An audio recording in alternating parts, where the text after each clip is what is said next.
Hindi lahat ng seaman ay nambababae. Minsan, sila rin ang niloloko. Habang sila ay nasa gitna ng dagat, lumalaban sa alon at pagod, may mga pusong naghihintay sa lupa. Pero ang hindi nila alam, may ibang naghihintay rin.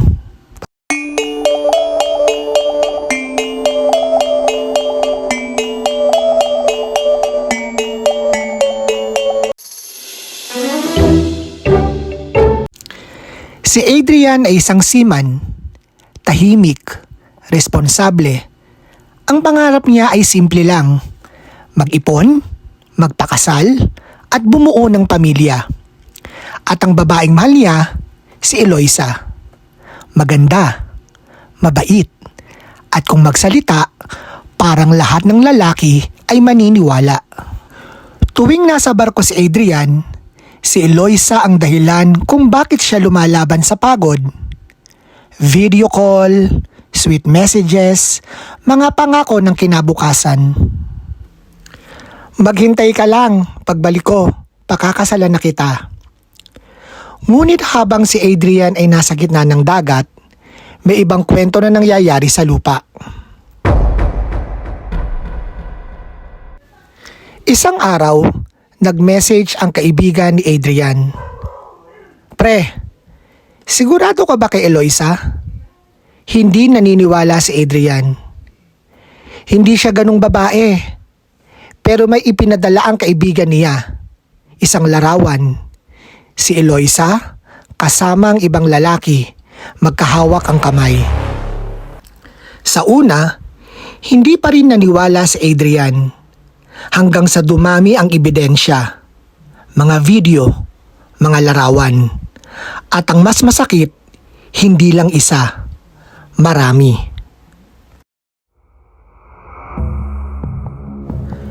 Pag-uwi ni Adrian sa Pilipinas, dumiretso sa bahay ni Eloisa. Pagbukas ng pinto, nakangiti si Eloisa. Miss na kita. Tahimik si Adrian. Pagkatapos ay inilapag niya ang cellphone sa mesa. Mga larawan, mga video, biglang nagbago ang mukha ni Eloisa. Hindi ito ang iniisip mo. Doon na nagsalita si Adrian. Ilang lalaki pa ang kailangan makita ko bago ka magsabi ng totoo. Tahimik si Eloisa. Pagkatapos ay nagsalita. Anong gusto mong gawin ko? Wala ka dito palagi. Laging barko ang inuuna mo. Sumagot si Adrian. Hindi barko ang pinili ko. Ikaw ang pinili kong buhay para sa hinaharap ko.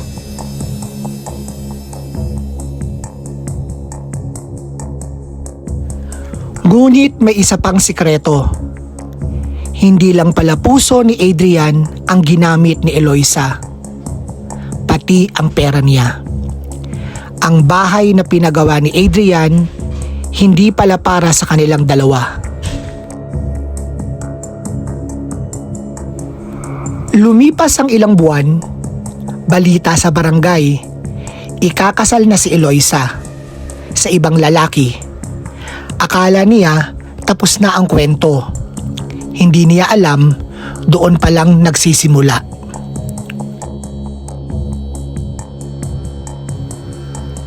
Sa araw ng kasal, may dumating na bisita, si Adrian.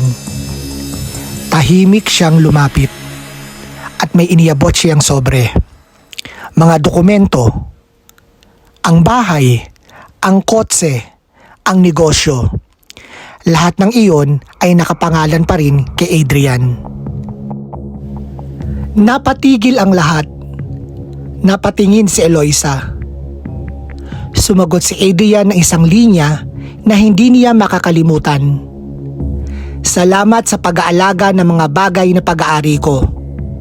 Pagkatapos ay sinabi niya ang huling linya. Ang taong marunong maghintay, marunong ding maghiganti. At umalis siya. Hindi galit, hindi umiiyak, malaya.